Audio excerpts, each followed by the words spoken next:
We've been looking at the big picture of metabolism, and now we're going to dive really deep and look in more detail at some of these nucleotides, ATP and FAD, NAD, and acetyl-CoA. So we're going to look at those molecules in more detail now. So as I look at them, we have nucleotides. You might remember those also from chapter 17. Those are the building blocks of nucleic acids, but they show up and are used in metabolism as well. And this is a really cool thing about nature, is it uses the same chemicals in all kinds of different ways. So in these nucleotides, we have, and I'm going to color code today, our phosphates as a bright yellow. We have phosphates, we have sugars, and we have bases, right? That's what makes a nucleotide. Tide is telling me there's three things there, and each of these nucleotides has a high energy form and a low energy form, all right? Not unlike me, okay? I have my high energy time when I'm lecturing or cooking dinner or whatever, and then you can only do that for so long, then you have your low energy form, right? This is me sitting on the couch or sleeping at night, and so you alternate between high energy and low energy, and then you build up some more energy, you would go back to high. So these nucleotides have those two different forms as well, and you've seen them before, but we're gonna see them again here in detail. The high energy form, this is crucial, has something to give, okay? So when I have energy, I can cook you food, I can talk to you about chemistry, I can go for a run.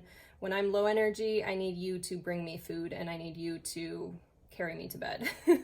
All right, so here are 4 different nucleotides that we're gonna look at. And if you don't have it handy already, you wanna have your workbook, page 87, accessible as well, because this is going to be related to these nucleotides that we do here.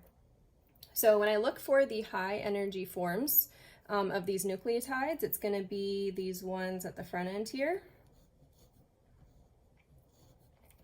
And we've seen that some of these are coenzymes, right? NAD is a coenzyme, FAD, CoA is a coenzyme, and they have something to give. Something to give is they have an H, or 2 H's, or an acetyl group. On ATP, here's the structure for ATP over here. What ATP has to give is it has phosphates to give. So we can see, for example, over here as we look at the structure of ATP, that here is the base, and then I have my sugar, right, the rings. This has that hydroxyl here, so that tells me this is a ribose sugar. So base, adenine, sugar, and then triphosphate, that's ATP. When we have each of these, we can go over here and look in more detail on the worksheet, page 87, and we'll do some of this together in class, but you want to be able to work out this whole worksheet page. So here's that ATP again, and it says on each nucleotide, highlight and label the sugar, base, and phosphate groups. So we were just looking on the last page at those phosphate groups, and the sugar with the ring, and then here's my base. So base is going to be blue and phosphates are yellow, and I'm just going to go ahead and circle the sugars. The reactant, so what's shown here is the high energy form where it has something to give, and that might be a phosphate, that's this PI, or H, or acetyl. So what you want to be able to think about is the reactions that these go through. So ATP plus water, you can see it's at equilibrium here, makes ADP, a phosphate, and energy. So there's that energy that we saw on the first page, all right? This is why we want ATP, because it can react and give off energy. I would like you to be able to identify in this reaction, this would be my forward reaction, what kind of reaction is happening. So here I have ATP, all right, and I add water and I chop off a phosphate. And so that's actually a reaction we've seen before where you add water and you break a molecule in half. Do you know what that is? That's going to be hydrolysis. Add water, chop it in half, right? So I'm going to be able to chop a phosphate off. So that would be the forward reaction. Another word that I want to give you for that type of reaction where I lose a phosphate is hard to say, so practice it in your room, at your dinner table, whatever. Dephosphorylation. Dephosphorylation. And for whatever reason, when you say that, you want to put a Z in it and you're like dephosphorylation. That's wrong. Dephosphorylation. All right.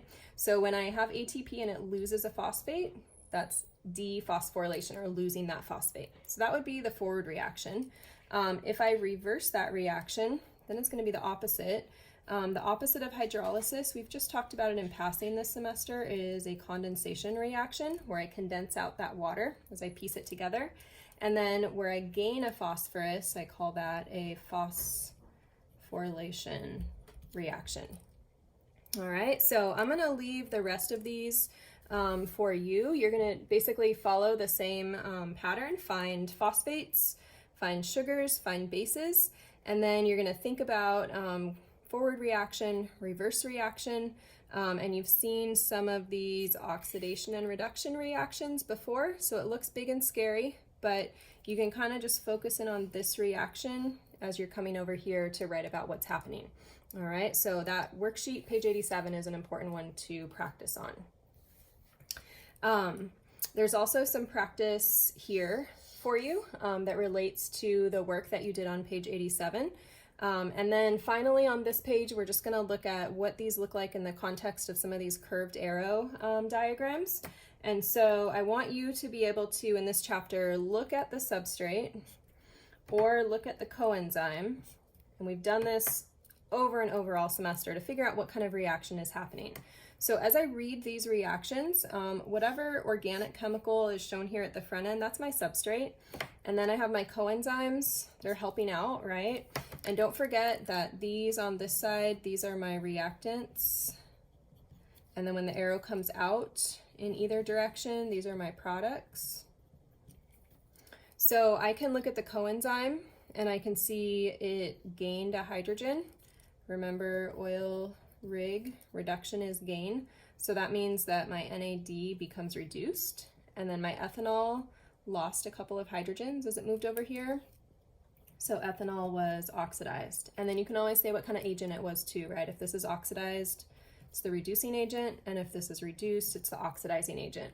Be careful, this is your final chance to learn this. You never put those oxidized and reduced labels on your products, right? You always come back to the reactants and put your labels there.